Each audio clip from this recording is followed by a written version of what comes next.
Hey guys, WorldVexillologist back again today. And today I'm doing a re-review on my First World War French uniform. Okay guys, what we have here is the French greatcoat and the French tunic. This tunic is an officer's tunic. It belonged to a lieutenant, as you can see by the two bars. I'm planning on getting a basic issue, like generic First World War French tunic, but they're going very expensive as of now, about $500. I got this one for $200 since it is an officer's tunic. I believe it's private purchase because it's of a finer wool. Then moving over here, this is the French greatcoat. This is, let me get this out of the way for you. This is of the regular coarse wool. The basic issue is whoever wore this was a corporal at the time. This is the single-breasted version, the first one that came out with in Horizon Blue. The first jacket that came out with in Horizon Blue. It has some stamps back here. Has a hook at the top, as you can see. And I'm actually going to bring you guys a little closer now. Okay, now you guys are a little bit closer. You can see this thing's been through a lot. It has about 6 or 7 patches that I counted. It has the half, like midway liner of cotton. And now move on to the pants. Okay, now moving on to the pants and the putties. I have some ersatz French Horizon Blue pants of cotton. Has button-up calves, the drawstring back right here, cinch it in on your waist, and it has one back pocket. The button-up fly, Bakelite buttons, I believe. These, I'll get these out of the way first, are reproduction putties from Soldier of Fortune. I would recommend getting originals because you can't get any reproductions that that wrap like originals, because the originals have a bit of elastic, but as you can see, these are stiff. These are, it wasn't stated if they were British or French, but they are around a Horizon Blue color, so that's what I use, and these are original, so they wrap really nicely. And now we'll move on to the equipment section. Okay, now moving over to the equipment section, we're going to start off by the webbing, and then we'll move on to other things that hang off straps and such. Starting out, we have a double clasp belt, as you can see. There's the buckle. The Y-strap suspenders with the hooks right there. 3 loose cartridge holding label ammo pouches. As you can see, hold the cartridges like that. You gotta load them individually, no stripper clips for the French. You can get an end block clip for the Berthier rifles. But as far as the basic issue, you would be given a label, which is single loaded, like a shotgun.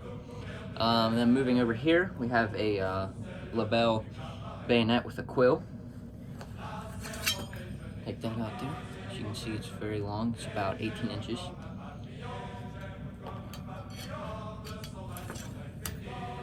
Okay, then over here we have a shovel. This is a French shovel with a German shovel cover because you cannot find French shovel covers at all, like most French things. But now we will move over to the other things. Okay, now moving on to the other equipment, we're going to start out with your headgear. I am planning on getting a kepi eventually, which will be 1915. But as of 1916, here is your Adrian helmet of model 1915 with the crest air vents here. Still have the German liner from about the 80s or so. Reproduction chin strap, but the shell is original. Moving on, we have your 3-piece mess kit. Top piece. And your piece for cooking. I do need a few other things like personal items, a knapsack, stuff like that. And moving over here is your cup with canteen. The tag there, the date and stuff wore off, but still in very good shape. I believe it's a reproduced liner. But if you were ever wondering, that's how the cup hangs on there by the string from the corks. One for drinking and one for filling. This is your bread bag. I don't have, well, I put a wooden button on there. This one is dated, probably can't see that, 1918. Okay, we'll get these out of the way. These are Civil War brogans, if you couldn't already tell. But they had shoes exactly like this almost, except they'd be a bit taller, so you can wrap the putties around there, and they'd be hobnailed. These ones aren't for some reason. But yeah. Moving over to the gas mask section. This would be 1915 onwards. Canister, original canister for a M2. This would hang off your one of your ammo pouches, like that. And originally they'd be issued these bags, but they found that cans were better protection. Then here's your M2 gas mask. This is from Soldier of Fortune. His originals are about $500 as of now. It's still pretty nice mask. Has leather in there. The aluminum eye pieces. Well, the eyepieces themselves are plastic, but this is a pretty nice material. Now I will put everything on and show you how it looks. Alright, now I'm going to show you how you get dressed and everything. I already wrapped one putty. As you can see, it's the way the French wrapped it sometimes, but I'm going to show you the basic way. I start at my second lace, or my third lace, because these are shorter boots. Wrap up. This is pretty basic.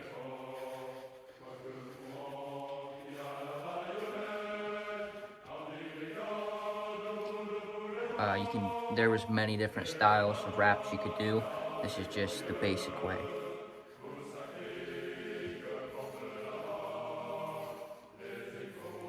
And I tuck under my tie, and then tuck it underneath again, pull it tight, and tuck that back in.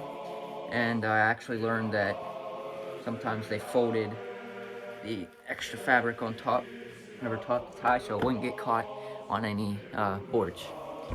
So now moving up, as you can see, I have the tunic on, the short coat. Now I'm gonna put the greatcoat on, along with all the equipment. So this goes on like a regular jacket. Actually, forgot to show you guys something. This is called a neck cravat.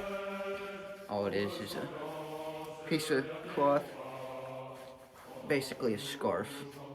Also some from Soldier of Fortune. Wrap that around. Tie it like so. Tuck it in the back. This was one to keep you warm, and some guys just had them to keep the wool off the neck. So this just slips over. They'd be wearing a tunic and a greatcoat all times of the year, even if it was summertime. So it was very hot for the French. It was out of regulation to use a regular tunic in the front lines. You do see guys all the time with just tunics or undershirts in rear positions.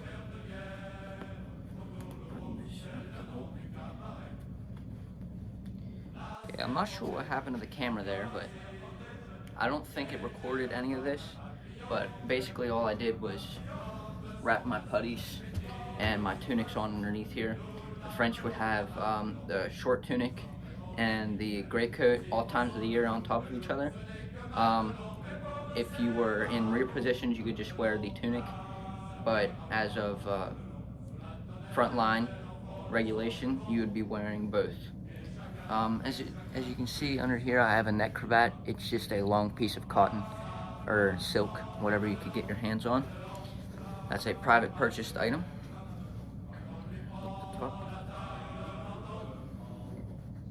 I'm actually going to take the neck cravat off because it's giving me trouble here.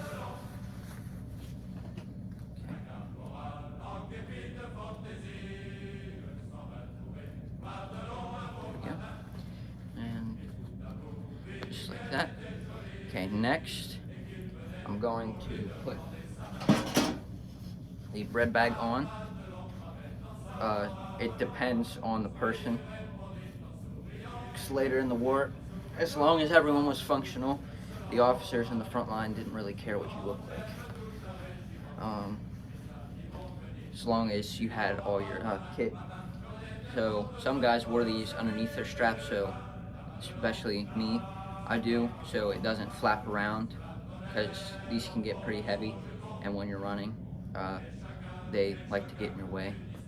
Now, we're going to put on webbing, just like the jacket. So.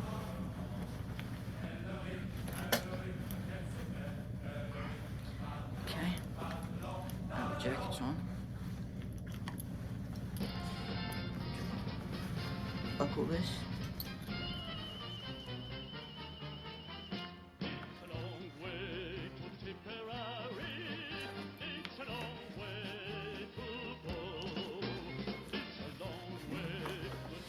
And next, what we're going to put on is the canteen.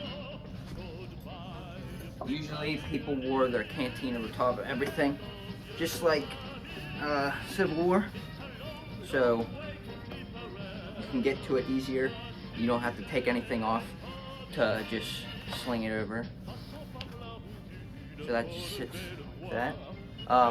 It prefers, or guys prefer to wear it on either side. It was whatever was comfortable for them. Sorry, I don't know what's wrong with my talking today. I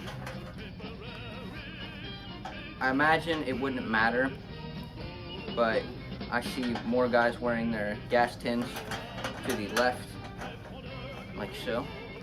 And then the bag would be worn in the chest right here, and then untied and down to the side, off duty. But gas mask folds up like this. Just stuff it in there, like so. Okay, now I believe this is one of the final pieces. Your helmet and your gloves. These are trigger or cut out end finger gloves. Easier to work with your rifle.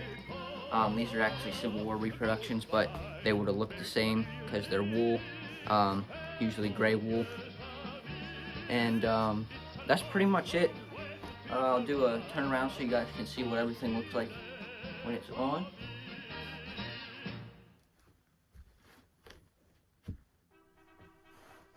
As you can imagine, this would be very cumbersome to run with and move through narrow trenches with.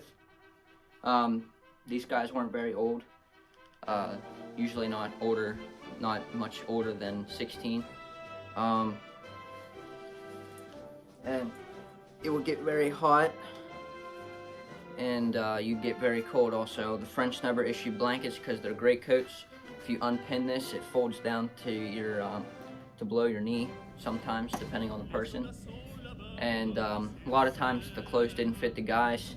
It was said if you didn't fit it, then or one size fits all. That's more of a military standard of the time.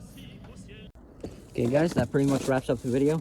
Sorry about all my rambling and stuttering, but it's been a while since I shot a YouTube video. But I hope you guys enjoyed, and I'll see you next time.